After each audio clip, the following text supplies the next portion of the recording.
వందే భారత్ రైళ్లను చూస్తే మొదటి వందే భారత్ రైలు అనేది 2019 ఫిబ్రవరి 15న ఢిల్లీ నుండి వారణాసిల మధ్య నడిచింది. మొట్టమొదటి వందే భారత్ రైలు ఎక్కడ ఏ నగరం నుంచి స్టార్ట్ అయ్యి ఏ నగరంలో ముగిసింది అంటాడు. అంటే వాస్తవానికి 2019 ఫిబ్రవరి 15న మన దేశంలో మొదటి వందే భారత్ రైలు న్యూఢిల్లీ నుండి వారణాసిల మధ్య ప్రయాణం చేసింది. మరి జనరల్గా ఇది 2 స్టేషన్లో మాత్రమే ఆగుతుంది. ఒకటి కాన్పూర్, 2 ప్రయాగ్రాజ్.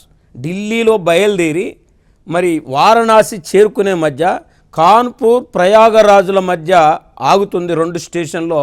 గంటకు 160 కిలోమీటర్ల వేగంతో ప్రయాణించే మొదటి వందే భారత్ రైల్ 2019 ఫిబ్రవరి 15న ప్రారంభమైంది. ఇవాళ భారతదేశ వ్యాప్తంగా 23 వందే భారత్ రైళ్ళు నడుస్తున్నాయి దేశం మొత్తం మీద అని మనం గుర్తుపెట్టుకోవాలి.